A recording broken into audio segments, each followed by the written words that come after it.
Hello,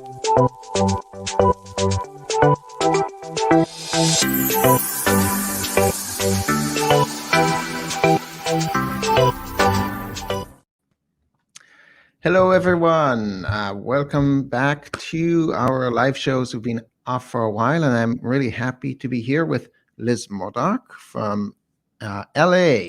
And Liz is going to tell us about her experiences with Wave.video and her experiences with video.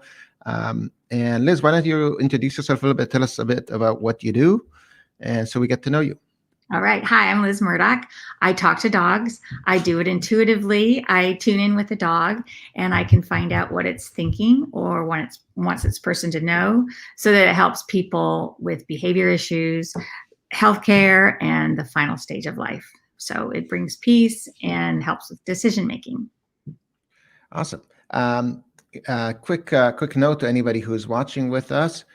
Please do introduce yourself, and we'll see your comments. Would love to have you participate in the conversation, so we can respond to any comments you have. So yeah, just introduce yourself so we know who's watching and who's with us, even if you're not going to ask questions. So Liz, so you provide a service. I do. And most of your leads come from social media? I get a lot of them from social media. I get quite a few referrals, a lot of referrals. I have one client, they're very happy, and then they refer me. I have a podcast. I'm a guest on podcasts. So there's a variety of ways, but for those of you out there who might think you want to hire me, you're like, well, I don't know. So people go to my Instagram and they get to know me through Instagram. Is a big way that they can see the stories. And so I use, for me, Instagram is a big part of my business. Great. And I see we've got a few people saying hi, Anita and Karina. Great. And I'm just stretching the time here a little bit to let people join us as the first few minutes kind of here. So yeah, which is great. So Instagram is your, and Karina, of course, for those who don't know, Karina is our community manager. She joined us about a couple of months ago or 3 months ago now. So when you see the content on our Facebook and Instagram, etc., a lot of that is Karina behind it. So thank you, Karina, and good to I know that I wanted the opportunity to introduce you and say hi and show your face. So say hi to Karina hi, Karina. If you see her out there on our channels. So yeah, so where were we? You're talking about Instagram as your Instagram. People like to go check it out. Who is she? What does she do? I write stories about the dogs that I talk to, or just general information, so people get comfortable, and then they'll reach out and they say, oh, I have listened to your podcast. I saw your videos on Instagram. I saw you. And then they just book. Right. So how did you get started? When and how did you get started with videos on Instagram? What was that process like? So I've always liked video, but I hadn't made them. I was a bit intimidated. I started with Canva on my Instagram, and then someone, in terms of my business, someone said, you should go to the Small Business Association. You apply, they have a program, they take people in to help them grow. So I applied, I was accepted, and I went for my first meeting thinking, what are they going to tell me about my business? So the woman evaluated it. She was a social media specialist, but she also helped small businesses grow. So she assessed my business, and after about 30 minutes of talking and looking at everything, she said, you need to be on video. You need to have videos promoting your business and what you do and explaining it. I'm like, okay. So then they had me talk with the man who's on the business side of the small business, helping people grow. And he did the same thing. And he was very different, very serious. And he was looking down at everything. And he looked up and he goes, what do you do again? And I explained it. And he goes, okay. He goes, oh, you need to be on video.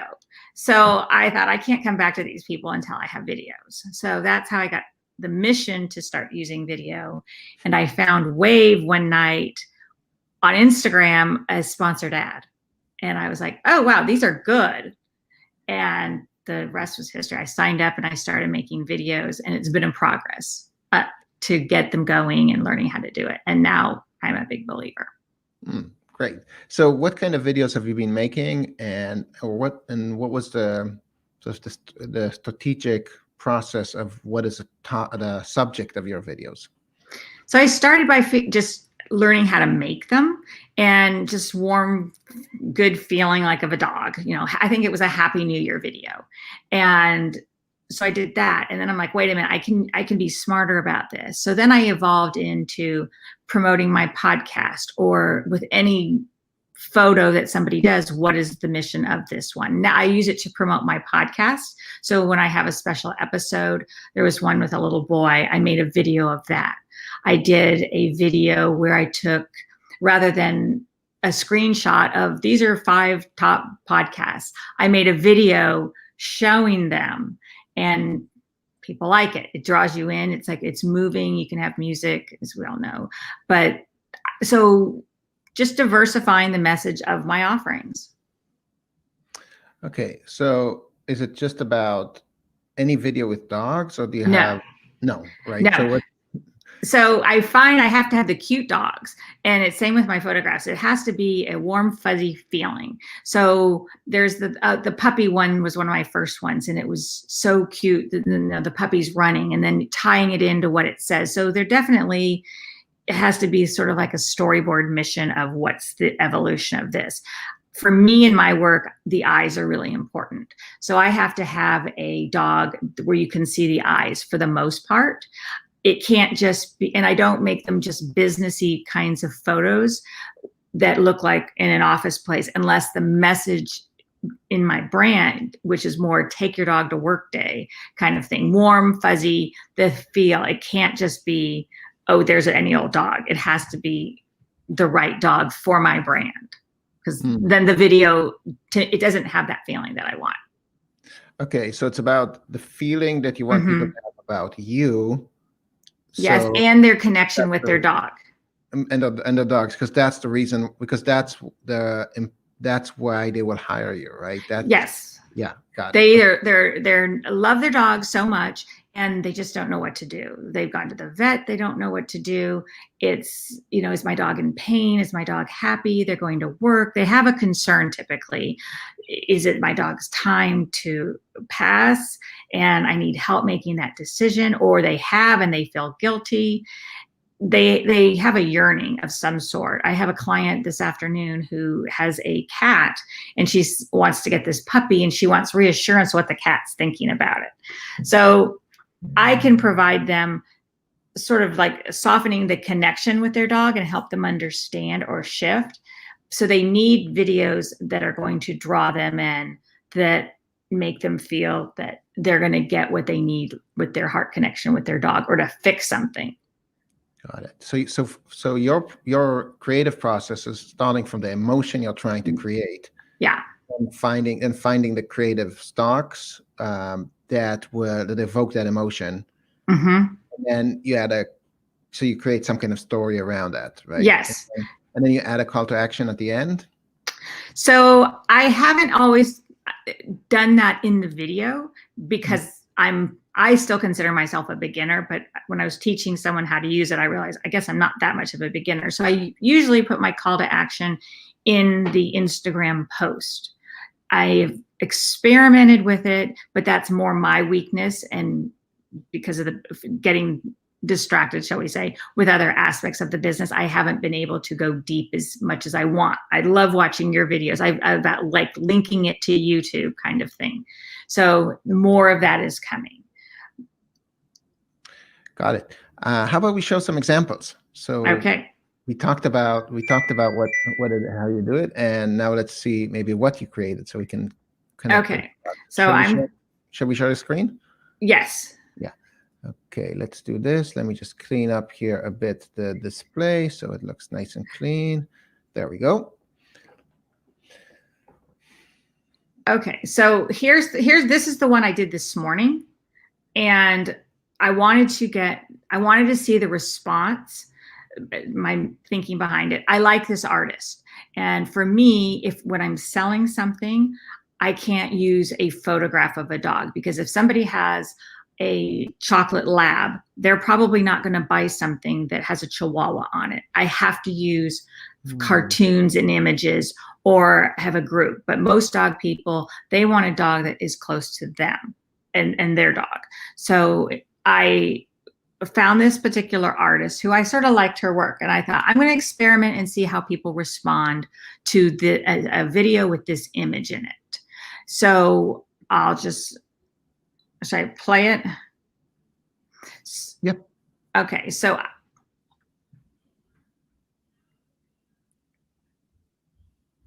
you need to go to pardon? Click on the blue button, the go to video page. Click on that button. I can't see your mouse, but the one that says go to video page, the big highlighted button. Yeah. Go to video page. Did I miss something? Did it not open for you? I don't see it. No, I clicked the edit. That was the blue button that I saw. Oh, wait, are we not seeing the same screen? Because I'm seeing the editor with the publish tab on the left open. I think you might be sharing a different screen, different window. Okay.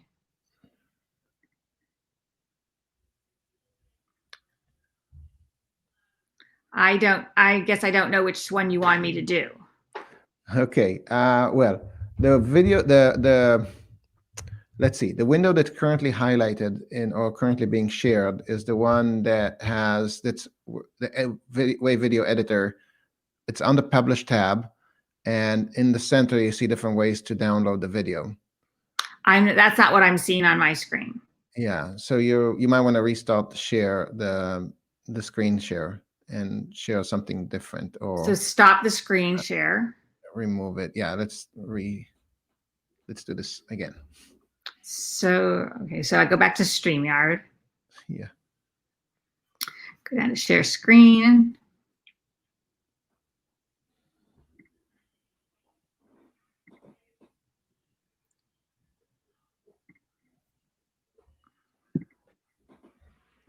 Okay. Okay, there. Oh, looks like the same one to me. Okay. Can you Well, I didn't see that one before. Oh, okay. So can you play the video for us now?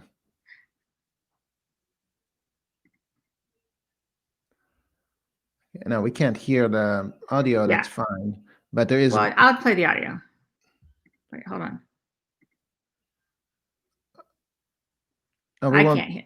I don't know why I can't hear it. We can never figure out how to play audio from the computer while on a live show. It's something very complicated to do.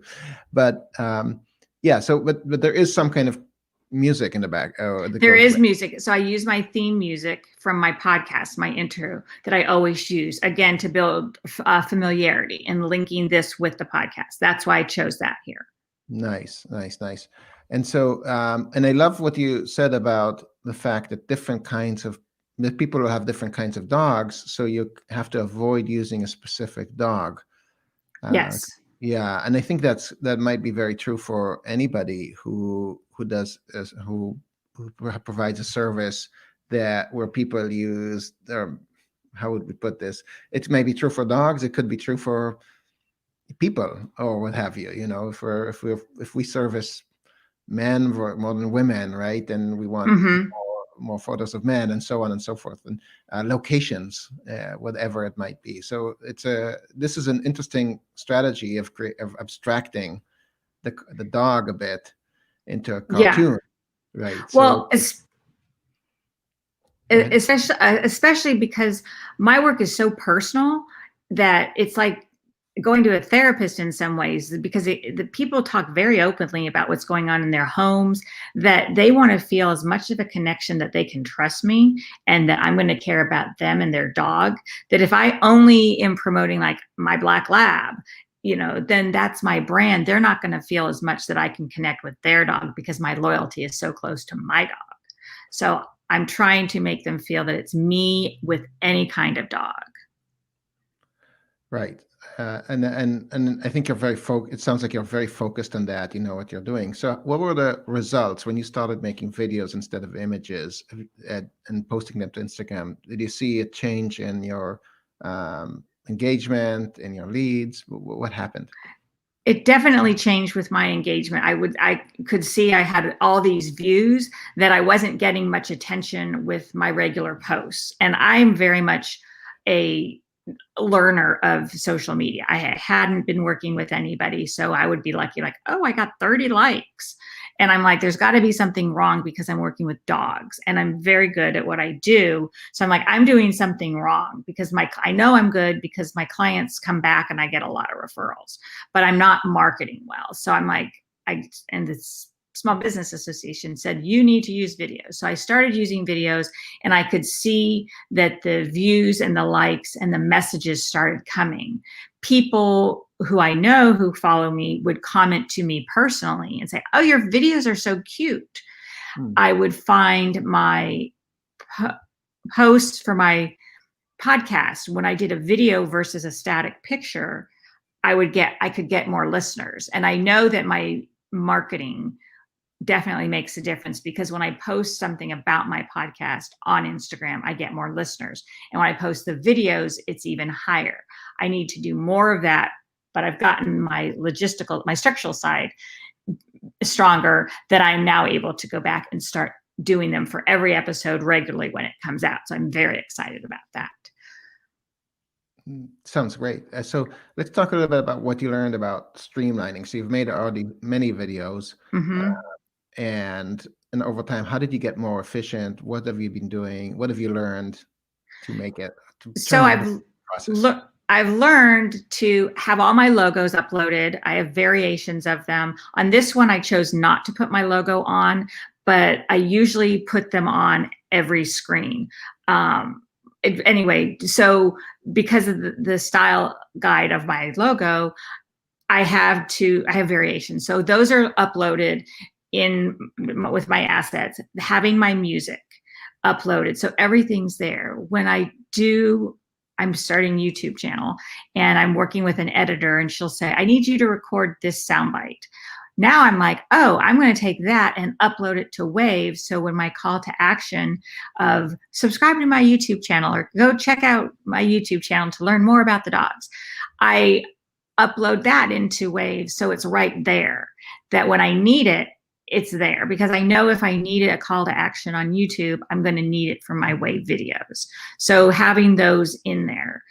I've experimented with creating templates for me so that I can make a video, I copy it, save the copy, and then I can just replace is the term you use, replace the image and then edit the text to save time when I want to make a template for my podcast promotion. I'm still experimenting with exactly how I'm going to do the layout because I tweak it, but creating copies to make templates is also good when appropriate.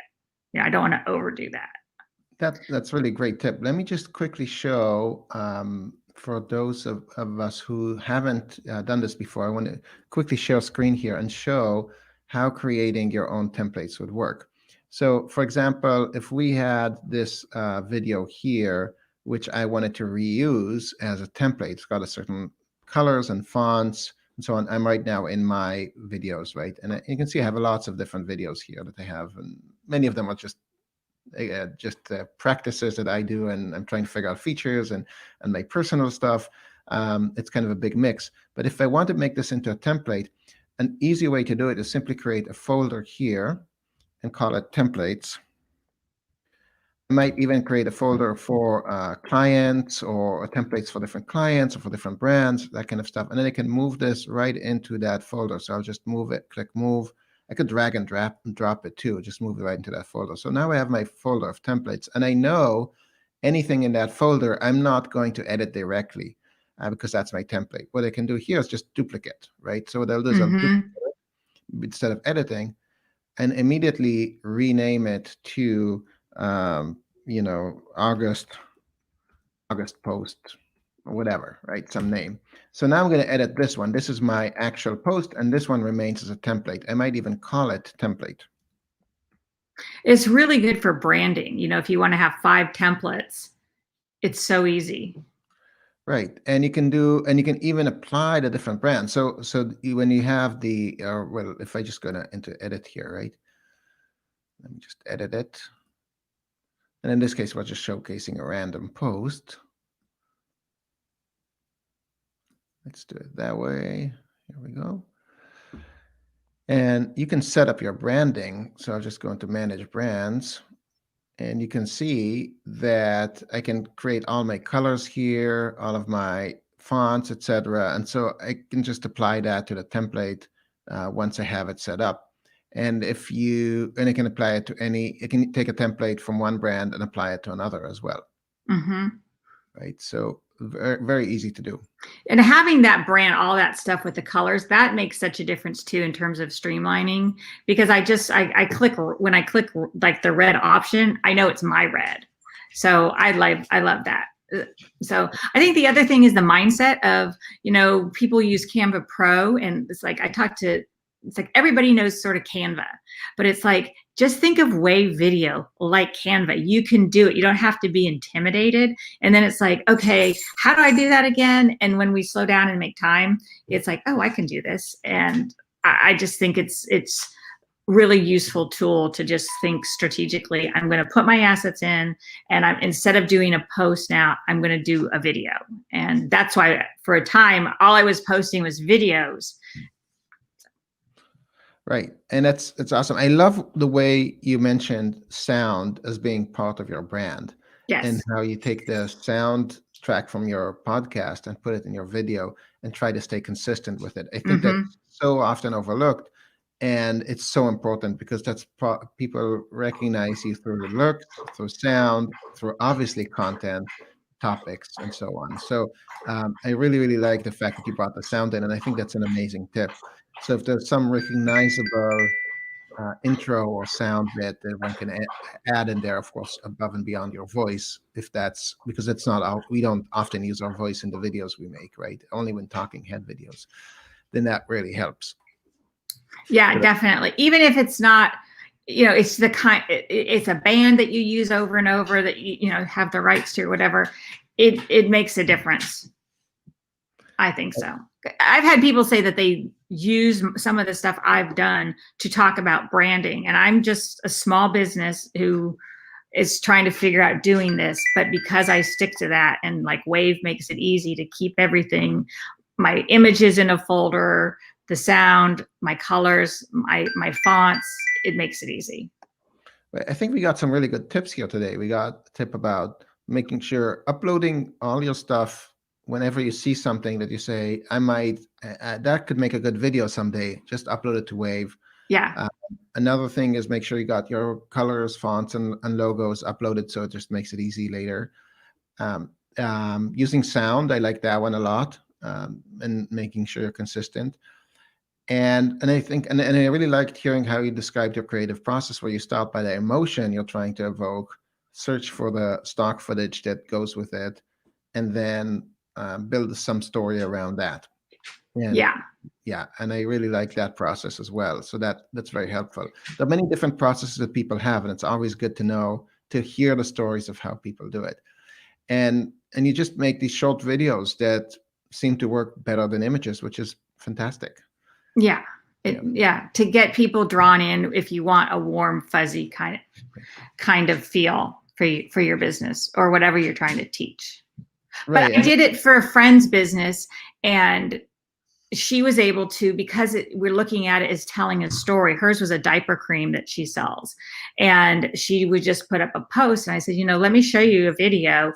And so I did it for her, and because I was able to take her logo, take some pictures of a baby that told a story. Like with 3 or 4 images, you can tell a story, and they were all videos that were available on Wave. So I pieced them together with the music, added the text, and she was like, wow. And it took me maybe 20 minutes. That's pretty good, right? That's because that's pretty much the amount of time you want to spend on. Yeah. Some of them, maybe a few hours, depends on. Oh, definitely. Yeah, this was a quick thing. In our imagination, we want to spend 10, 20 minutes to get it done with, right?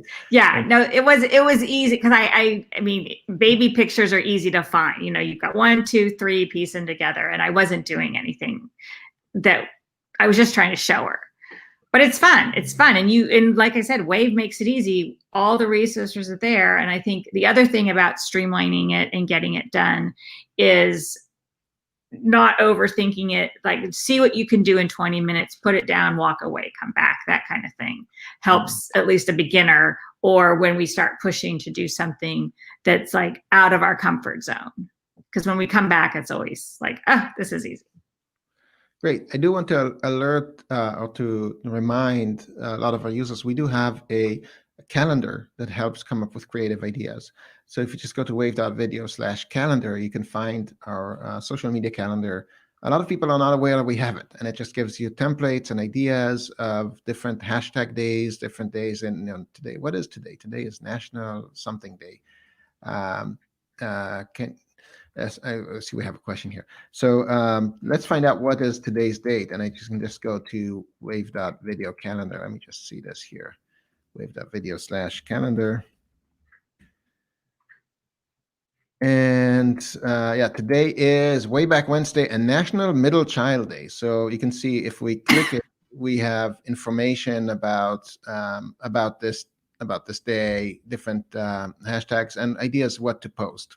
So, and a template in this case. So we have templates that come in different formats, and you can see it for some of them we don't have templates, but just ideas. So either way, you can find what you need, and we have it throughout. We have it populated manually. We do this manually. We create all of these by hand. It's not some kind of automated thing. So for every single day. And we're working on including some international stuff as well. This right now, Canada is US centric, but you can see it goes on and on and on. And we've populated it right now. It's all the way through half of next year, and we keep working on it. It's good. Yeah, I see we have a question here. Let me just take a look here. Can you make a video longer? Is that not a good idea? So what is your experience with length of videos? Well, I know that for my YouTube videos, if they're too long, people drop off because they've told me. So I'm working on getting those. I try to stick with the 30-second videos. They can pretty much, for me, get my message across. But my message, I would say do it as short as you can to get your message across, because of the attention span, and you want people to see the whole thing so they get to the call to action, or they like it so much they want to read your post and engage. So I've heard people say keep things short, but you don't want to have it so that it's so short that it doesn't get my message across. So I've tried to keep them that way as long as I am telling a complete story. That's great. Yeah, and I think that's consistent with what we always say, is like make it as long as it needs to be. If you don't have if you don't have more than 30 seconds worth of content, make it 30 seconds. Yeah. And if you have a half hour worth of great content, make it half an hour. But it's very hard to get to those lengths and stay on top with great content. And of course, and if you can split up content into several videos, oftentimes that's better than just staying long form. So long, which is kind of a cue for today, perhaps, that we're kind of peaking at our arc of value here. So Amon-Ra, thank you for that question. If there are any final questions, this is the chance to put them in there. I liked Liz, again, your focus on the engagement, emotional engagement with the customer. And I think a lot of us need that, especially when all of us work with people, right? So thinking about what is the emotion that we want them to think, how we want them to think of us, how we want them to think of our service, tapping into that. Different services tap into different emotions. So of course we have to, each of us have something different to try and express, but that's always the case. And I think many times people try to go too far into what is the vibe of this channel, right? If I'm on TikTok, then I need to be dancing. But if that's not who you are, and if that's not how you want people to think of you, then why would you do that exactly, right? So you have to think of these things. Yeah, like there was a day where, I mean, one of my images had like 500 likes. It was just, but I didn't get as many comments on it. And then they downloaded the picture, and I'm like, well, what difference is this to make to me as a business? I got some new followers, but if it's not growing my business, if it's just sharing a picture. Now, do they keep coming? Maybe, I don't know how it's all going to play out. But it's like, what do we really want? Do we just want to make a video that they laugh and they go on their merry way, or do we want to stay connected with them? So I'm trying to build connection, because the referrals are the best kind of business we can have. When people like us so much, they want to share us. And if we can build that bond through video with the client, then I feel like it's totally worth it. And they want to keep coming back to see what's next. It builds on them, like, oh, I'm going to remember her for next time. So, the why of the video. Why are we even doing it? Exactly. And I think this ties back into Amon Ra's question, that I think that oftentimes the idea behind these kind of questions is, how can I get more likes, or how can I get more views? And the focus is too much on these vanity metrics. Right. So if you get 1,000 views, 100,000 views, what's the point if none of them are ever going to turn into customers? Right. It's way better to have 100 or 1,000 connections than 100,000 views. And I mean, it's fun. Oh, look, but it's like, wait, what is this doing for me in my business? Right. So I applaud you for focusing strongly on that, and really making sure that your brand and your business benefit from your videos. I really want to thank you for your time here. This was really great. I love hearing your story. And yeah, do share the links to your videos or to your Instagram account in the comments for this video, so people can find you and see some more of your work and learn a bit more about you. That would be great. And in fact, if anybody watching in the replay has an account they want to show, some videos they want to show, please do share them in the community. Share them with us. You can post them in the feed, in the comments here, or you can post them just as standalone videos. We always want to hear what you're doing and what you're creating. And if you want to be featured on a live in the group or on our page, please do share, contact me or anybody of our team. And let us know. We'd love to share customer stories here with everybody else. So thank you so much. You're welcome. Again, and we will see you all soon.